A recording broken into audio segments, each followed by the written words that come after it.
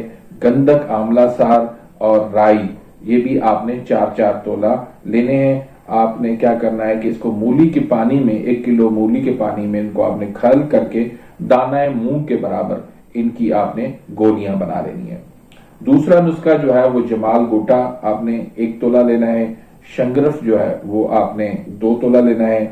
رائی جو ہے وہ آپ نے 4 تولہ لینا ہے، اور گندک، آملہ سار آپ نے 4 تولہ لے کے ان کو بھی آپ نے کھل کر کے آپ نے دانہ مونگ کے برابر ان کی آپ نے گولیاں بنا لینی ہیں۔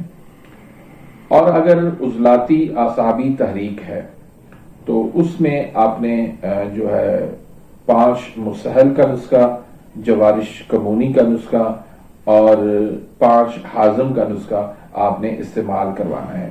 اور ساتھ میں اگر رسولی ہو چکی ہے تو اس میں آپ نے حب رسولی کا نسخہ جو ہے وہ آپ نے دینا ہے۔ اس میں تخم سرس ہے، چاکسو ہے اور نر کچور ہے۔ تو ان تینوں چیزوں کا آپ نے ہم وزن لینا ہے اور 500 mg کی کیپسول بھر کے صبح، دوپہر، شام ایک کیپسول دینا ہے۔ تو سب سے پہلے یہ ہوگا کہ درست تشخیص کرے کہ اس کا سبب کیا ہے، اس کی وجہ کیا ہے، اصل کاز کو دیکھتے ہوئے، اصل تحریک کو دیکھتے ہوئے اس مطابق علاج کریں گے تو آپ کا علاج کبھی بھی ناکام نہیں ہوگا۔ اب ہم جب خود سے اپنا علاج کرنا شروع کر دیتے، جس نے بھی جو ٹوٹکا بتایا، جو نسخہ بتایا، ہم اس کو استعمال کرنا شروع کر دیتے ہیں، اس سے کیا ہوتا ہے کہ ہمارا جو مزاج ہوتا ہے، ہماری جو تحریک ہوتی ہے، ہماری جو بیماری ہوتی ہے وہ بگڑتی چلی جاتی ہے، اور پھر وقت آتا ہے کہ کسی کے پاس بھی اس کا علاج نہیں ہو پاتا۔ تو محترم بھائیوں، درست تشخیص اور درست علاج یہی اصول ہے، اسی کو اپنائیں، اپنی دعاؤں میں یاد رکھیے گا۔ ملتے ہیں انشاءاللہ نیکسٹ ویڈیو میں، تب تک کے لیے اجازت، اللہ حافظ۔